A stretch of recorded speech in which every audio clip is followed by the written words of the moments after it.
This is an introductory video about Centromatic continuous wheel balancers. If there's one aftermarket product that I get a lot of questions about, it is these. People in the light duty truck segment aren't familiar with this technology. It's more common in heavy duty over the road semi trucks. So I've been running these since the 1990s, and what are they? Well, they're wheel balancers, and they fit on the axle studs. It's as simple as that. This is a disc.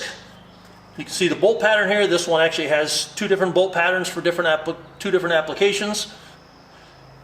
The balancing media is in this tube here, and it contains basically, let's call it steel shot contained in oil.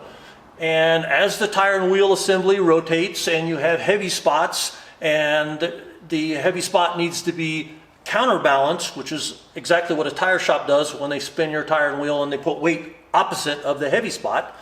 That's what this does. You can hear it.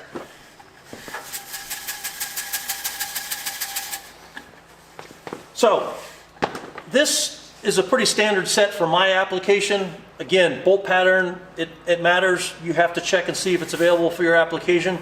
Generally, there are balancers available for 4.5, 5, and 5.5 inch Jeeps. There's Hummer H1, most heavy duty pickups, so-called 3/4 ton, 1 ton, single rear wheel and dual rear wheel applications. Unless I specify differently, this set that I have purchased a few times, which is part number 300-318, will come with an A and a B set. And that's just to facilitate fitment for your specific applications. You can move them around where they fit and clear the best. Again, obviously they have to clear the brakes. Obviously they have to clear the wheels. An A set, this is an A pair right here, this is completely flat. This surface is flat, and except for the tube containing the balancing media, this is flat as well. So it can go either this way or this way on the axle. It depends on fitment, and it sometimes depends on appearance, what side you want facing out. The B set has this recess, and if I was to mount the B set this way, here's the flat mounting surface, and the balancing tube is further away. So what does that mean? That means you have a little more clearance on the inside. This often fits well or better on the front axle of some light duty trucks. The rear is less finicky. If these two variances aren't enough, you can use a very small shim. These are from Centromatic. I wouldn't call this a wheel spacer. It's 1/8 of an inch thick.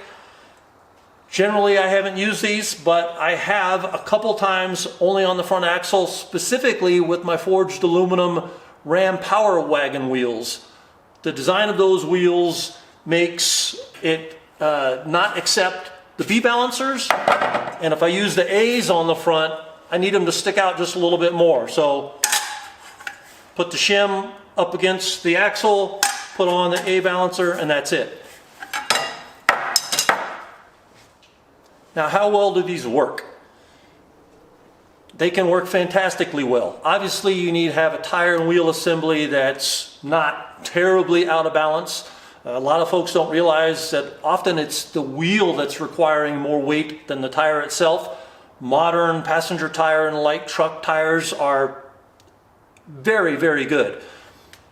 These work so well, up to a certain limit, that I have run these balancers on a 35-inch tire and wheel with no wheel weight. Now, it's recommended that you do pre-balance, either to take off the rough edges and then let these really fine-tune and continuously adjust the balance. I'll talk more about that later. But it also confirms that you don't have a terrible combination. If you have a defective tire or a defective wheel and it's requesting an ungodly amount of wheel weight, then you need to do something else. This isn't necessarily going to fix your problem. Wheel weight isn't going to fix your problem either. Traditional wheel weights aren't going to fix that either. So the balancing potential of these is roughly 6 ounces. Doesn't sound like a lot, but again, it's worked, and I've done it on 35-inch tires and wheels with no wheel weight to test, and it works fine, up to 100 miles an hour in some cases. So let's take a look at them on an axle. This set of balancers that I've been talking about are for 16-inch wheels and larger. This truck right now is running 18-inch tires and wheels. My other truck is running 20s, but I've run 16s, 17s, 18s, and 20s with these balancers. Now I talked about the fitment, and here we go, put them on the axle. So that's an A balancer.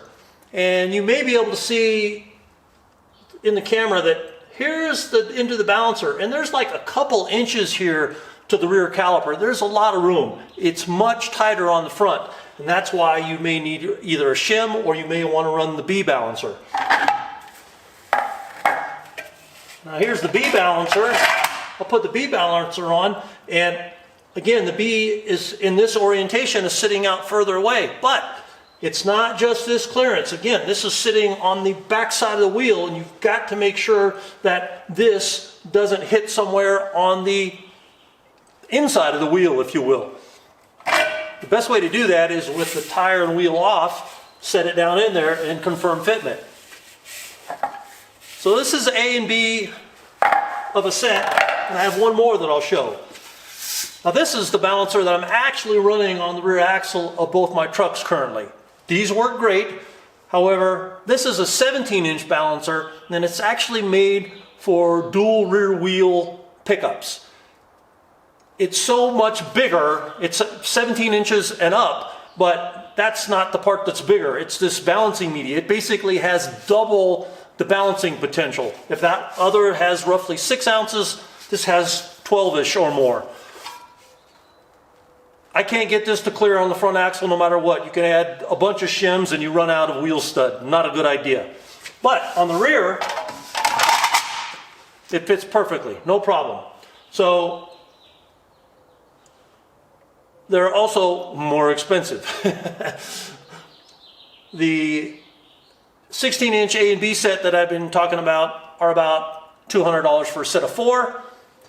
These 17-inch balancers for dualies are about $200 for 2. Now I mentioned that these Centromatic balancers, or even a similar product from another company, are continuously balancing the tire, wheel, and brake assembly.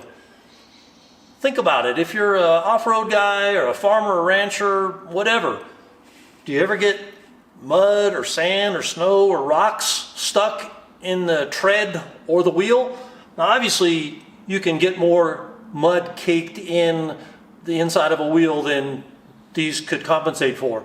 But for routine imbalances, which can happen often, typically when you take tires and wheels back to your tire shop to get them rotated and they rebalance them, they need it. So this is doing that all the time. Most of the data that exists for these for improving tire wear, because the tires are staying perfectly balanced and they're running cooler and smoother, is about semi-trucks. Semi-truck tires cost a lot more money, and it's much more important to those guys to get more miles out of their tires.